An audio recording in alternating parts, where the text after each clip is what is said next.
Praise God for another beautiful day to play some chess. Hello, everybody. Welcome. I'm recording immediately after yesterday's wonderful win. We're sitting at 1067. We're creeping closer to that 1100 mark. Once again, we're going against Don Coombs. Don Coombs is out here, and we are ready to attack. We are ready to defeat him. Okay, this is interesting because this to this to this to this is very not great.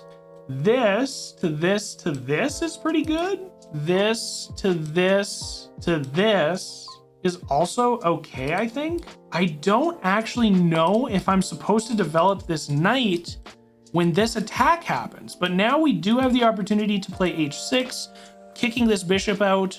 That could be pretty good. I'm really not sure if this knight is supposed to go here or if I'm supposed to develop the bishop first. I maybe was supposed to develop the bishop. Yeah, developing the bishop here is okay. This is not good. This is not good. This to this to this. We just get rid of some queens and we get to castle. This to this to this. Then if he takes, I could take with either one. I get to castle. He castles on king side, no, queen side. I think I'm gonna trade the queens here. I think I'm not gonna be afraid to trade the queens. And I think I wanna take the bishop because once I take the bishop, ooh. So now if I take, he could take, I take, he takes, then I take, he has to take, I get to take, I end up ahead on material here. I think this is the way. I think that was the way.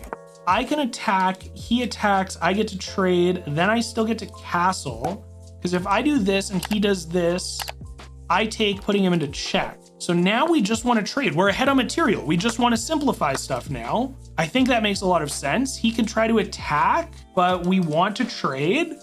Everything is making sense to me right now, and we are ahead. The only thing we haven't developed is this light bishop to connect our rooks, but that's okay. He wants to come in here. I feel like this just stops any of that funny business on the diagonal. Seems pretty good. He's not going to want to take this. He might jump up here. We can just develop this. Let's do, if we do this to that doesn't make a lot of sense. Let's develop the knight. It's going to protect from this bad boy being able to do anything. I can actually let him take to take. He can't take because of this still. So that works out quite well. Actually, I could do this to this. This, he takes, I take, he takes, I take, I open up my rook. Does that work? We just want to simplify stuff. It targets this, but it is defended, but that's okay because we can centralize. All right, well, this just lets me do this. And then if he does this, I get to do this. I think this doesn't work. This to this is maybe what he's thinking. So maybe we do this and then this doesn't do anything. This, yeah, this to this to this to this. I think we just want to open, I want to open this rook up. I think opening up the rook makes the most sense right now. And especially since I can move this king up to protect both of these pawns, and I still have this knight over here. Now, him moving this over is a little bit scary, but we're still protecting this bishop. Can move over here. Actually, I can move up. Moving up makes a lot more sense if he decides to attack with the rook, because if he wants to take, then I'm just going to take. This to this. This doesn't make a lot of sense to me. This to this. I mean, I almost want to... If I take, he could take, which is what he's gonna do. And then I want to do something like this. Oh, he might want to do this. It is time for the verse of the day today. Today's verse coming from Proverbs chapter 11, verse 4, and it says, "Wealth is worthless in the day of wrath, but righteousness delivers from death." This verse is a great reminder that wealth, which just means literally anything of value that we hold dear to ourselves, is going to be worthless in the day of wrath, but righteousness will save us from death. It delivers us from death. And so it's just a good way to say, hey, Yeah, I like my shirt. I like my hats that I've got. I like my computer and my camera and all the stuff we've got in the world. They're cool. I like them, but I can't hold them to a higher standard than righteousness, than God himself, because A, he's the provider of all these things that I have, and B, they're not coming with me in the day of wrath or when I die. If I die before the day of wrath, nobody knows the time or the place. I know that having all of this stuff is really not that important in the grand scheme of things. It's easy to say that as somebody who's very blessed, but this verse and verses like it are a good reminder that these things are temporary, and as Christians, we're working on a more long-term timeline. So I hope this verse brought you encouragement like it did for me. Now let's jump back into the chess match. I'm not 100% sure. This is a very interesting position. I think we just want to simplify. So that's what I'm gonna do because we are ahead. I just want to be simplifying stuff. I have a feeling that this is coming. And so honestly, like even moving up and activating the king might be good, might be quite good. This is hanging. And then if he does this, I can do this targeting. He could do, we've got a little bit of time. I don't have to like rush anything. This doesn't work because he can just take. This doesn't work because then he forces this. I feel like continuing to get ahead is okay. He might bring this over, this to this to this to target this. He can just take that. I gotta move this knight. I don't like this knight being where he is right now. Something like this seems good. We're targeting a pawn and a rook, so we could kind of come out ahead on some more material. This is free. He can't do this. He can't put me into check with his knight next turn. So I think we're just going to take another pawn. We can try to target the knight here. He can't do anything about this.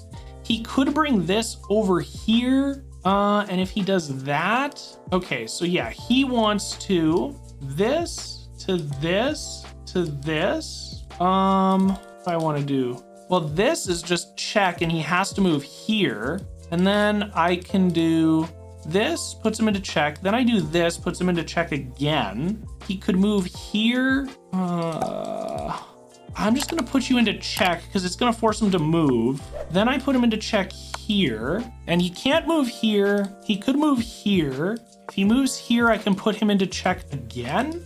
Ooh, I can fork you. I'm gonna fork you. You can take this, but I'm gonna take this. And now I'm very ahead on material and feeling pretty good about it. Not gonna lie, just feeling pretty good about being ahead by a full rook. This puts him into check. If he decides to take, I get to put him into check again. He can't move here. And then I can do this to this to this. I mean, I should probably activate my king now, right? This to this doesn't really work. Nothing over here is really working. Connecting these seems good. I'm gonna activate my king. I need to be more diligent in activating my king. Yes, he can put me into check. Yeah, that's fine though, because we get to attack him and then we get to pin if he takes the pawn. We actually get to pin him and there's gonna be, I don't think, any way for him to defend. Okay, interesting. Very interesting. So we can attack his knight again. His knight would have to move here. No, here, here, move where the pawn was, here to put me back into check. This, oh, this is nice because I'm gonna win another pawn. He could go over here. He's not gonna fork me. That's okay. He could move up, but I'm gonna take. He could move over. All right, so I'm just gonna take this. Seems quite good. If I move over here, he could put me into check. I could just move up here. Then he could do this. I take.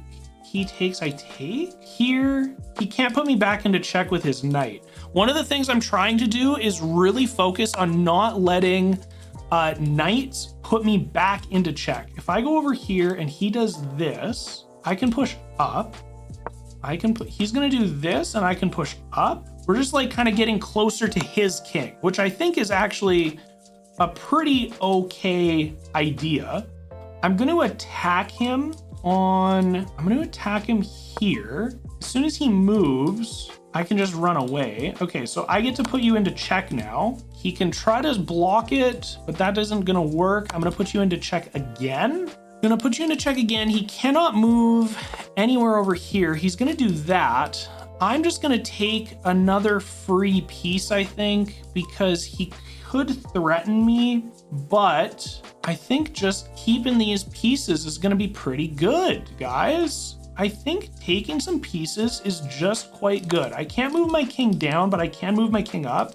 If he moves over here, just move down again. I could also move over and his knight won't be able to attack me. That seems pretty good. I think he could take this. I'm gonna take this. I think I'm just ahead. I'm low on time. I mean, I know I'm ahead. It's just converting this position now. Only 2 pawns left.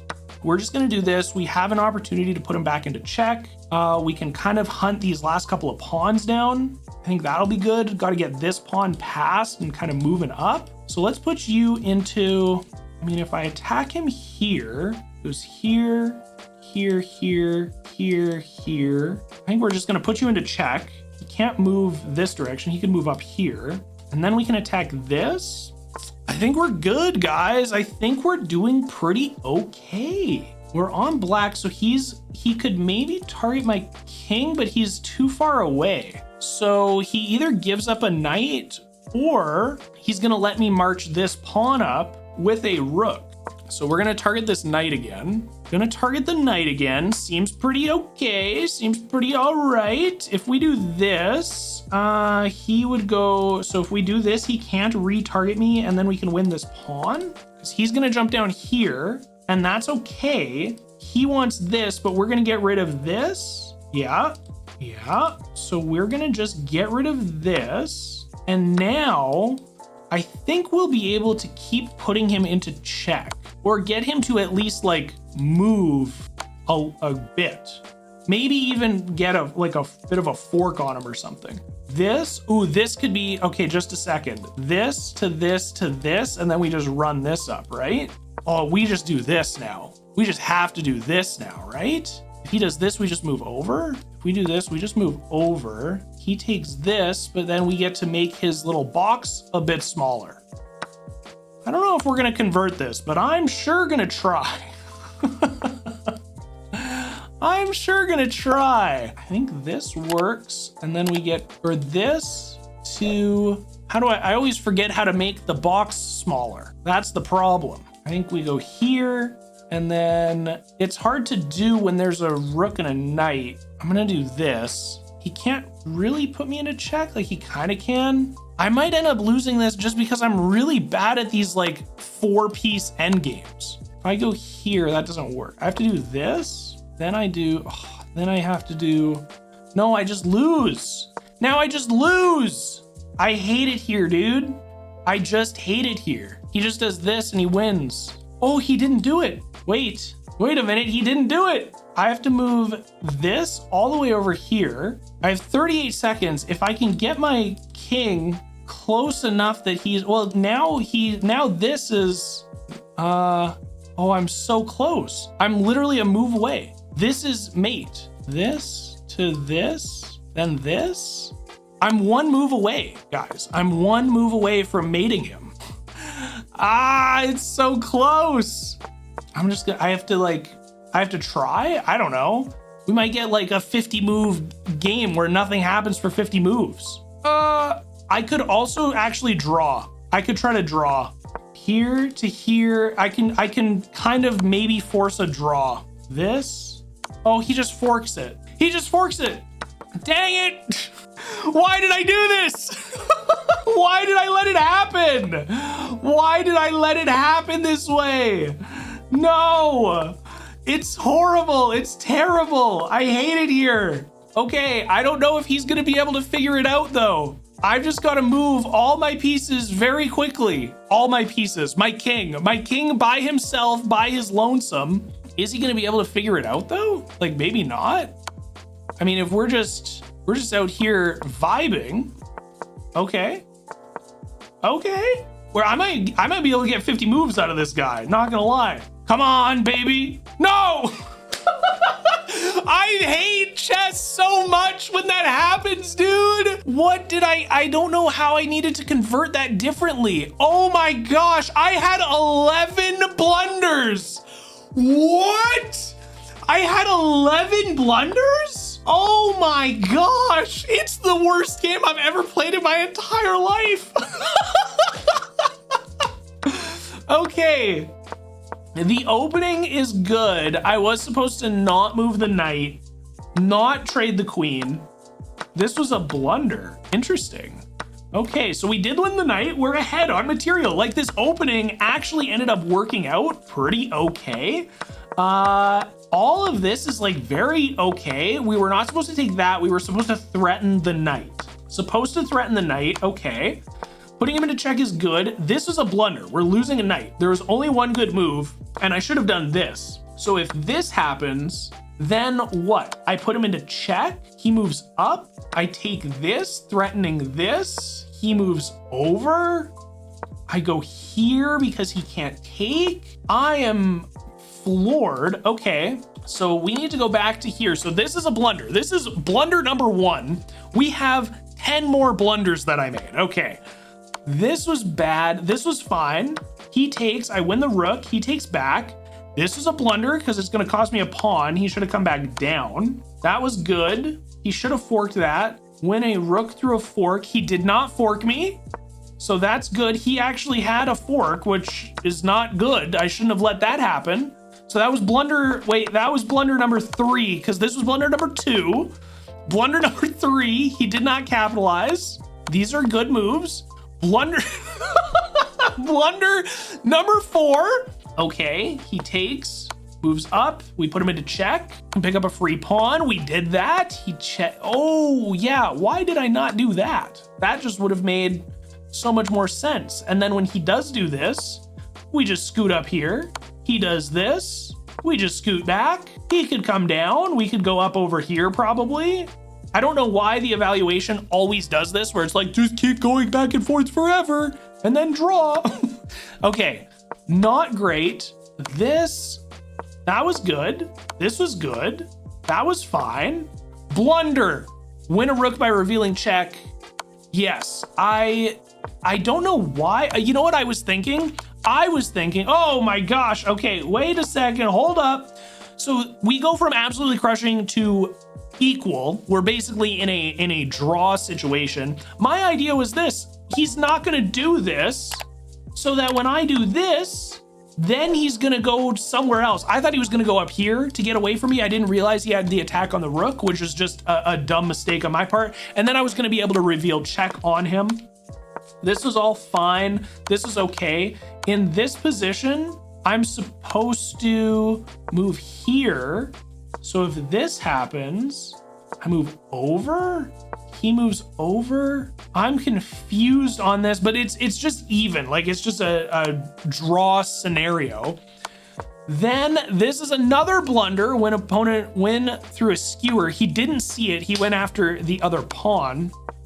This is fine. Another skewer. So I'm basically just giving him opportunities to win, and he didn't. And then I could have forced a draw at some point, but I didn't because I'm really dumb. I didn't because I'm really dumb. I let his knight get too close. Yeah, I needed to attack. Oh, this is blunder number 9. He wins this, and then of course, moving down is a blunder. And what, like, yeah, he's just winning. I mean, it's a rook and a king. He's just winning, and I'm dumb and stupid, and I lost the game that I deserved to lose because I deserve to lose that one. Oh no, dude. I actually really love getting to these endgames, and even losing in them is very valuable for me because it's helping me develop my endgame strategy. My openings are getting pretty solid. The French defense, the Italian, I'm able to play a lot of games and get out of a lot of situations. My middle game is okay, and my endgame is where I'm struggling the most right now. So being able to play games in the endgame and get all the way to the end is very valuable for me. I hope you guys enjoyed watching this one. I hope God blesses you in the rest of your day today. I'll see you in tomorrow's upload. Peace.